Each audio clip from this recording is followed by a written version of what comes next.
Hello everyone and welcome to Access Asia. I'm Mariam Saab. Coming up, made for women by women, a new TV channel in Afghanistan is revolutionizing an industry where women have come under intense scrutiny. India's rickety rail system is on track to get a $100 billion safety overhaul. Overcrowding, train surfing and unsafe crossings has led to the deaths of thousands of commuters. And potato chip lovers in Japan are feeling a different kind of crunch. The popular snack is out of stock in many supermarkets after typhoons battered potato harvest last year. But first, Japan's parliament has approved a one-time only bill to allow Emperor Akihito to abdicate. Last year, the 83-year-old emperor indicated that he wished to step down, citing his health and his age. His son, Crown Prince Naruhito, will succeed his father. This will be the first time an emperor has abdicated since 1871. But as Catherine Viette explains, this isn't the only potential crisis facing the imperial family. A desire to retire.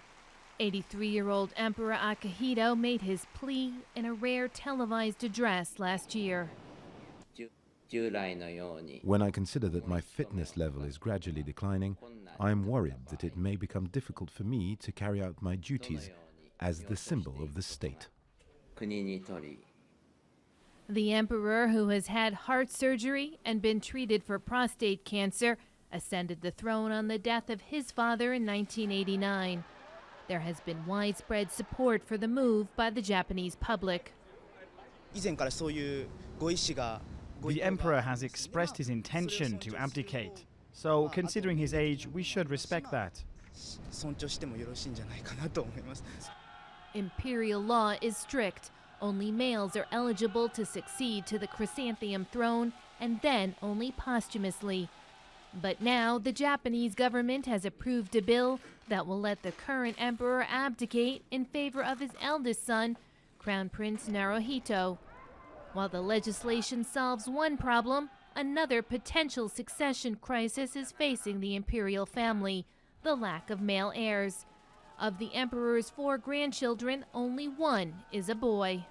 The number of active male members within the royal family is incredibly small. Plus, when a female member marries a commoner, she's no longer considered royalty, so the number will continue to shrink. The engagement of Princess Mako, the emperor's eldest granddaughter, to a commoner has again thrust a spotlight on the issue. Women are not allowed to inherit the throne, nor are any sons they bear. Many in Japan say the law is outdated and should be modified to keep up with changing times. But for now, the only change will be the abdication of the current emperor, which is expected to take place in December 2018. India's railway is one of the largest and most dangerous networks in the world. Every day, more than 23 million people cram onto the country's overcrowded trains. Thousands of commuters a year never arrive at their destinations. People have died falling off packed carriages or crossing the tracks. Others have been electrocuted by overhanging wires while travelling along the roofs. The government has now pledged to invest $100 billion over the next 5 years to help get India's deadly railway back on track. Our correspondent sent us this report. The scene is the same at Noli station every morning. Thousands throng the platform waiting for the solitary train that will take them to the capital, New Delhi, where most of them work. When I get on this train, I put my life in the hands of God and the other passengers. Finally, the train arrives and there's a mad rush to board. One person dies in a train-related injury here every 12 days. Some fall off moving trains, others are electrocuted as they hang on for their lives. In 2014, 24,000 people died in train accidents. On an average, 15,000 lives are lost every year. The government itself has called it India's annual massacre. Loss and indescribable grief. Why can the governments of the day not treat safety of passengers as a dominant issue? At the front line of the battle against derailments are a group of 200,000 workers called gangmen. Every morning, Gangmen across India set out to survey the tracks, carrying little more than old-fashioned manual tools. These tools weigh 30 kilos. Theirs is a dangerous job. Many gangmen are frequently injured or electrocuted during the course of their work.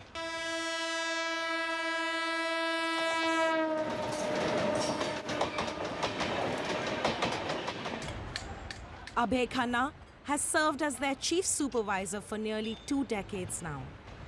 The main job of the gangmen is to keep the tracks in good working order because so many trains travel on them every day, so the tracks are worn down. It's a daily job.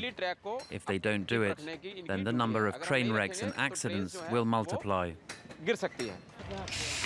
Despite a serious lack of modern technology, the gangmen have often helped to prevent accidents due to their foresight and clear understanding of India's dilapidated network. This train line's in a bad way. We know that millions of passengers depend on us. If we do our work properly, they reach their destination safely. At this factory in the North Indian state of Punjab, efforts are underway to build faster, safer trains. This is one of the safety features, an advanced smoke detector.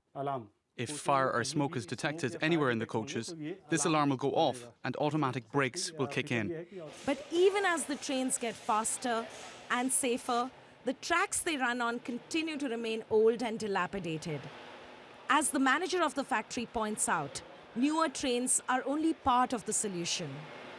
Take, for example, our train tracks in Kashmir. We can't run high-speed trains there. There are too many curves and the tracks have been worn down. We'll have to upgrade them. We have to renovate our railways, but with the network spreading over 65,000 kilometers, we can't possibly change all the tracks in one single day.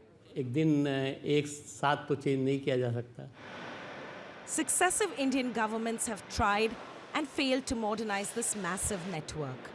But Prime Minister Modi's push to invest $100 billion towards upgradation indicates a more hopeful future.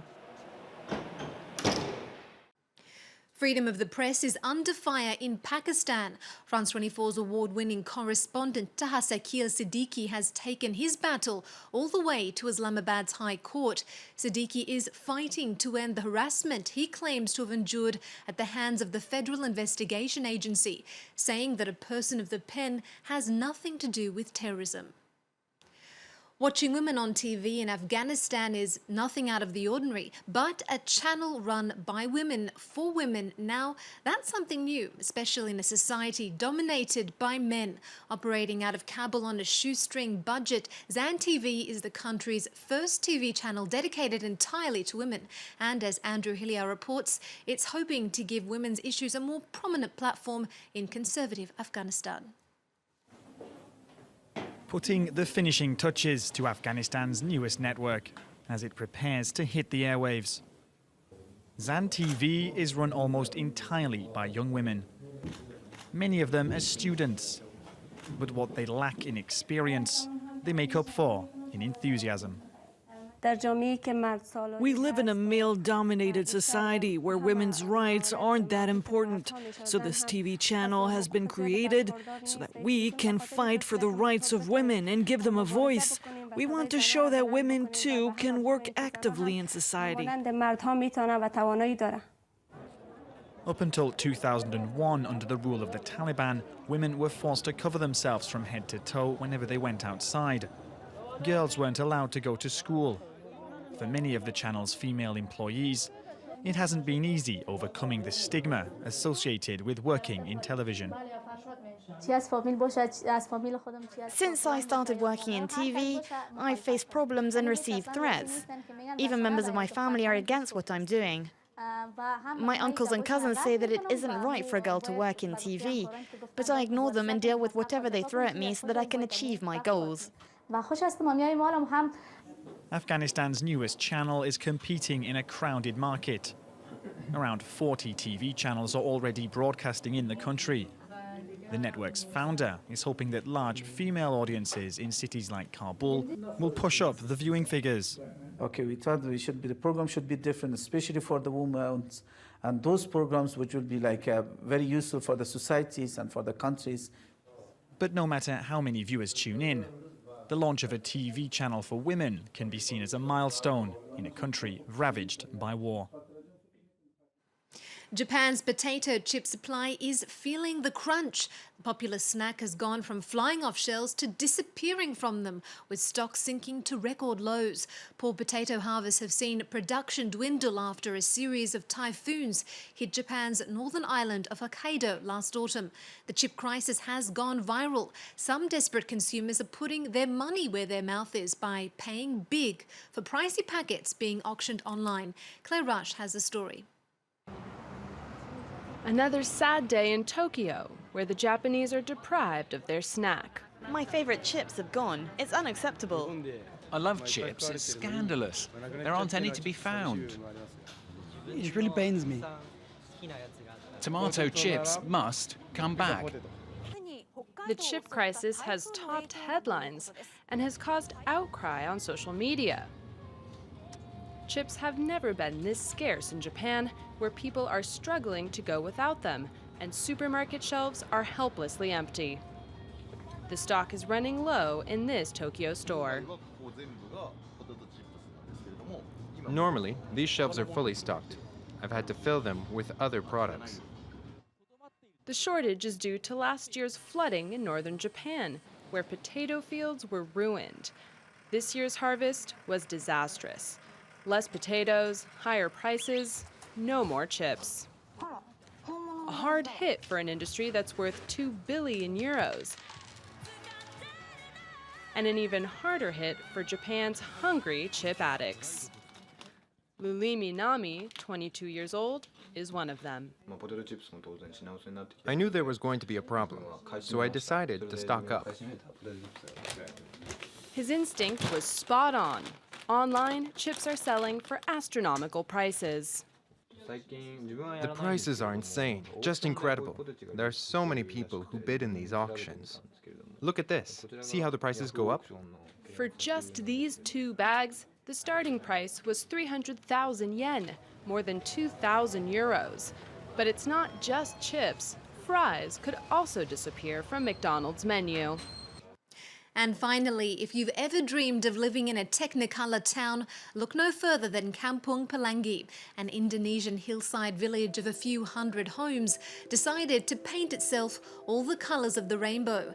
The project did what it set out to, catch the eye of tourists who are arriving in their droves to take a snap against a backdrop of colour from an unlikely locale.